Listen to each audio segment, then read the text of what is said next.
Olá, pessoal. Hoje nós vamos de assunto sério, assunto profundo, meio ambiente profundo, e eu convido vocês a fazer uma reflexão interna sobre a situação dos povos Yanomami, dos povos indígenas, dos povos originários desse país. Nós vamos fazer aqui um percurso sobre o que está acontecendo na prática e vamos encerrar com um olhar mais profundo sobre essa questão histórica no Brasil. Convido vocês a acompanharem aqui conosco no canal. O Ministério da Saúde resgatou indígenas Yanomami desnutridos e com malária. O presidente Lula vai amanhã a Boa Vista, em Roraima, para dar apoio federal. Em 4 anos, 570 crianças Yanomami morreram vítimas de desnutrição ou por falta de apoio médico.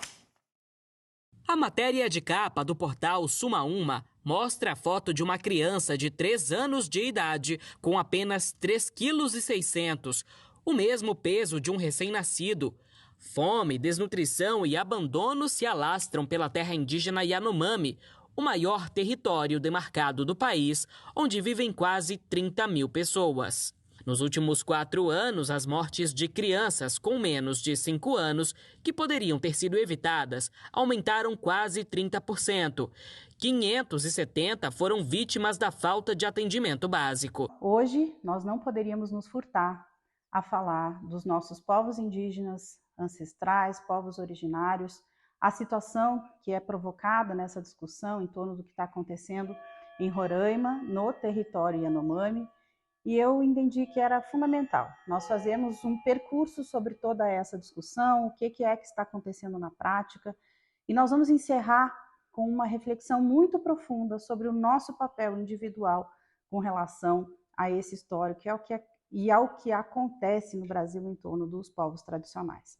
Eu trago aqui um artefato que eu adquiri no estado do Amazonas, é um artefato fabricado pelos povos indígenas, de uma delicadeza, e traz aqui nesse artefato toda a sua história da relação desses povos com os animais, com as florestas. Depois eu deixo aqui uma foto bem com zoom para que vocês possam ver a delicadeza disso e como essas pessoas se relacionam com o seu ambiente. E é por aqui que a gente vai começar. Fundamentalmente, a primeira questão que nós precisamos entender com relação aos povos indígenas, aos povos originários desse país, que estavam aqui antes, né, dos portugueses chegarem, é que há deles, com relação ao ambiente natural, às águas, às árvores, às plantas, aos animais, um olhar, uma visão de mundo completamente diferente e distante da visão de mundo que nós, em geral, temos. Eu vou trazer aqui um exemplo da minha história, e foi a partir dela que eu comecei a compreender com mais profundidade que há populações, há comunidades, há circunstâncias que veem o mundo de outra forma. Não são os mesmos olhares, os mesmos valores, e é preciso que a gente entenda isso profundamente para poder compreender e poder fazer uma análise, um julgamento mais consistente sobre tudo o que está acontecendo. Lá há uns 20 anos atrás, mais ou menos, eu me deparei como procuradora federal, ainda quando atuava no IBAMA, no estado do Paraná, com uma ação judicial que foi promovida pelo Ministério Público contra o IBAMA na época, discutindo ou obrigando, né, o objetivo era obrigar que o IBAMA recuperasse uma terra indígena Guarani no estado do Paraná que tinha sido degradada. Esses povos foram inundados pela hidrelétrica de Itaipu, a área territorial deles foi reduzida a uma porção bastante menor do que era originariamente, uma vez que a hidrelétrica havia alagado essas terras. Eles se confinaram, portanto, numa terra bem menor e absolutamente degradada. Lá já não tinha árvore, já não tinha animais silvestres, as condições de vida eram de uma pobreza extrema, e a ação, então, propunha que fosse feita uma recomposição florestal e que se proporcionasse, que o IBAMA proporcionasse como órgão federal, uma nova paisagem naquele território indígena. Eu tive a oportunidade, há 20 anos atrás, de ir visitar essas comunidades, e essa ação judicial, então, ela foi julgada, houve a condenação, e o IBAMA foi condenado a executar essa decisão: recuperem o território indígena. Muitas visitas foram feitas lá, aquilo não conseguia acontecer, o juiz pressionando, aplicando multa diária, eu fui lá conhecer qual que era a história, e a história era a seguinte, né? A comunidade em si, ela não admitia, por força da sua cultura, da sua leitura de mundo, que houvesse uma intervenção de terceiros, ou seja, que alguém chegasse lá com mudas, fizesse os plantios, havia uma intenção de fazer um criadouro de animais silvestres para que eles tivessem uma fonte de proteína, e eles não aceitavam isso, uma vez que quando o indígena, no caso dos guaranis, criam esses animais passam a fazer parte da sua família, então eles não matam e não comem os animais, porque são parte de sua família. Os plantios, eles mesmos tinham que coletar a semente, escolher a lua, no dia que a visão espiritual, que o pajé trouxesse isso como uma intenção de que a ação fosse feita por eles mesmos. E a terra era tão pequena que uma recuperação florestal ela ia reduzir ainda mais a área de utilização necessária para a sobrevivência desses indígenas. Esse conflito se instalou, então, há 20 anos atrás, e eu não vou trazer aqui, porque eu acho que não vem ao caso, como isso se completou, mas o fato é que eu passei a entender que há uma outra visão de mundo. Há uma visão que não é essa minha, a sua, que a gente, para reflorestar, pega uma muda que é feita num viveiro e planta lá no território e tá tudo certo. Não é assim que os indígenas se relacionam com a natureza. Eles se sentem parte dessa natureza, eles se relacionam com ela num processo psíquico, né? Psiquicamente, aqueles animais que eles cultivam, aquelas plantas que se relacionam com eles de forma mais próxima, são parte dele e eles são parte de tudo aquilo. Nós, vamos chamar aí da nossa civilização tradicional, nós não compreendemos assim, né? Nós nos afastamos dos elementos naturais, nós não temos mais nenhum tipo de culto, ritual em agradecimento, ou que se conecte, ou como os indígenas costumam fazer, toda vez que eles coletam um animal ou uma planta na natureza, eles pedem autorização para comer aquele animal, eles pedem autorização para captar, e não é uma autorização dessa, como eu estou falando com vocês aqui, que é realizada pela mente. Isso é realizado num campo muito subjetivo, muito intrínseco, muito profundo dessas pessoas com relação a todo esse contexto, porque se sentem parte daquilo. Então, como qualquer árvore, como qualquer animal, um ser humano indígena também é parte e por isso respeita o outro, respeita aquele elemento da natureza, aquele filho de Deus, como respeita a si mesmo. Diferente de nós, né, que nos excluímos, que nos apartamos, nos sentimos melhores e superiores aos elementos naturais. A partir dessa compreensão, gente, é uma compreensão muito profunda, porque ela é intrínseca, ela é subjetiva, e eu convido você a fazer uma reflexão sobre isso, ouvir isso de forma muito perfeita, porque eu sei que alguns de vocês vão falar, mas isso é uma bobagem, pedir autorização para o animal para eu comê-lo? Pois é, só que é assim que eles se relacionam, é assim que eles vivem, é assim como a inter-relação desses povos originários se dá. Muito bem, ao longo dos séculos, né, desde que os portugueses chegaram aqui nesse território, isso tudo foi sendo desconsiderado. Esses povos foram sendo dizimados, muitas vezes por violência, muitas vezes por doenças que eles não conheciam, que o seu sistema imunológico não estava adaptado, e muitos aqui no Brasil, milhares de indígenas foram mortos de forma violenta, de forma agressiva, sem serem considerados, sem que ninguém entendesse a compreensão de mundo que eles têm, e fomos suplantando com a nossa cultura, que é uma cultura invasiva, uma cultura que vai tomando conta e vai acessando e vai dizendo que é uma cultura superior, e tenho certeza que todos vocês que estão me assistindo em algum momento se sentem de alguma forma interiormente superiores aos indígenas, melhores, a nossa cultura é melhor, nós temos livros, nós temos internet, nós temos tecnologia, e isso é melhor do que o jeito como eles vivem. Essa é uma visão que está por trás, no pano de fundo de como nos relacionamos com esses povos.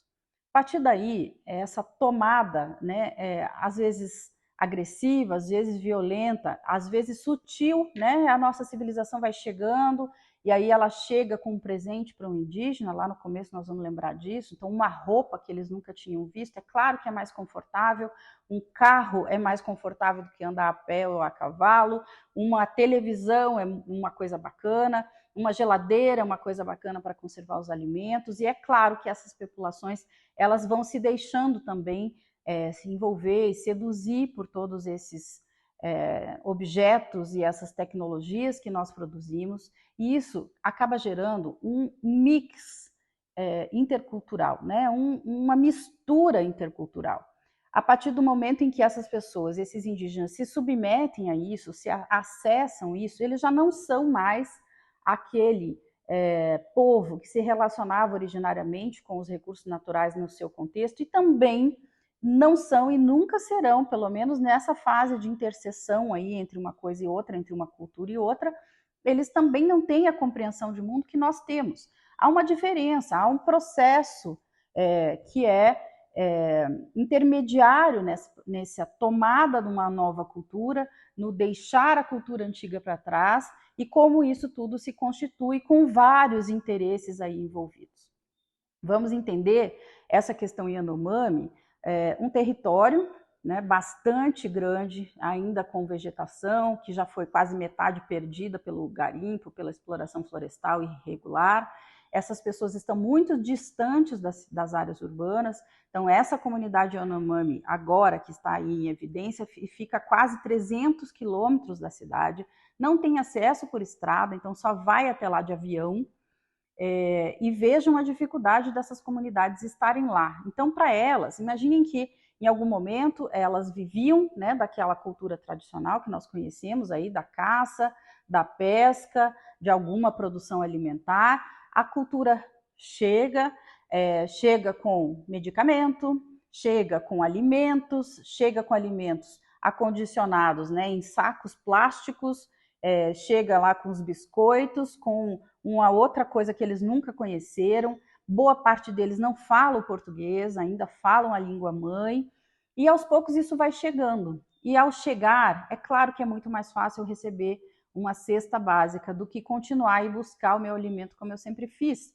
É muito mais confortável, e o conforto humano é essa busca pelo prazer, pelo conforto, por estar bem, é uma natureza, ela faz parte da natureza humana. A partir daí, nós vamos começar a compreender que essas pessoas, às vezes, e eu já fui em terras indígenas, e isso é visível, elas comem lá uma batata frita dentro de um saco plástico, e elas largam aquele saco da batata frita lá no chão, porque eles entendem que tudo que é da natureza volta para a natureza. Eles não têm a compreensão de que o lixo precisa ser acondicionado no lixo, porque eles não veem aquilo como lixo, porque eles não conheciam essa realidade.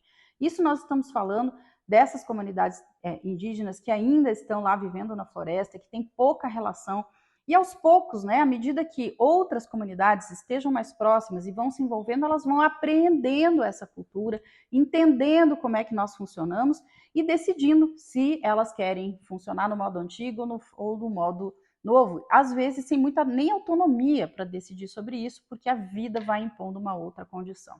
Essas comunidades, por exemplo, do Paraná, que foram alagadas, não foi uma escolha delas ser alagadas e ter uma terra pequena e ter que viver de assistencialismo do governo. Não é uma escolha, foi uma condição que a vida impôs.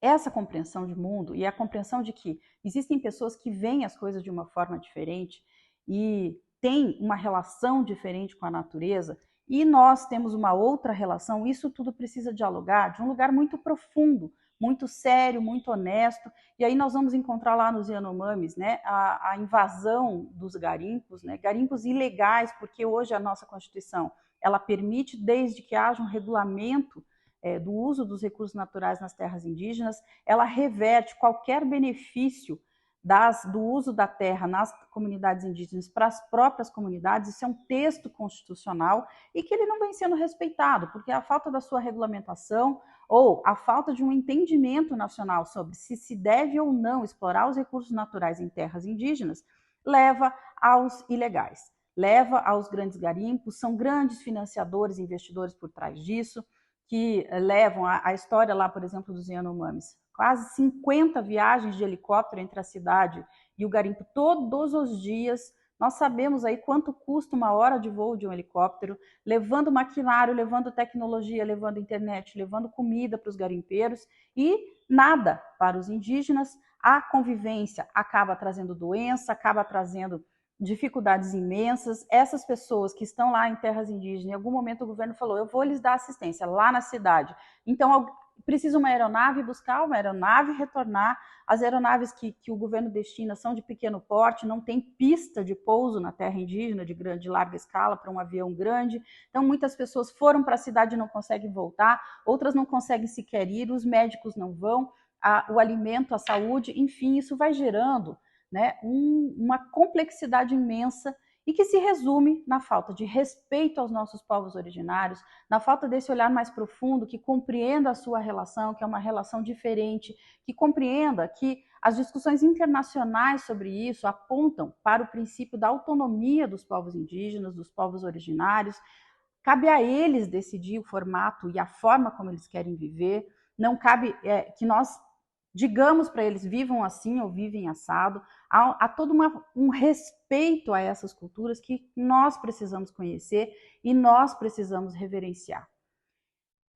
Eu trouxe aqui, nessa fala, esse conteúdo que diz respeito a... Nós não podemos apontar, condenar, sem compreender isso de forma muito profunda. Em primeiro lugar, que são pessoas que têm uma visão de mundo completamente distinta de nós. Em segundo lugar, que nós não podemos adentrar aos seus territórios, invadi-los mais uma vez, como fizemos desde o início da ocupação do território brasileiro, lá pelos anos de 1500, que nós devemos a esses povos respeito, autoridade por estarem aqui antes, e devemos a eles, sim, a autonomia que lhes é dada, de princípio, simplesmente por existirem, por seres humanos e por ocuparem milenarmente um território que nós viemos ocupando depois disso.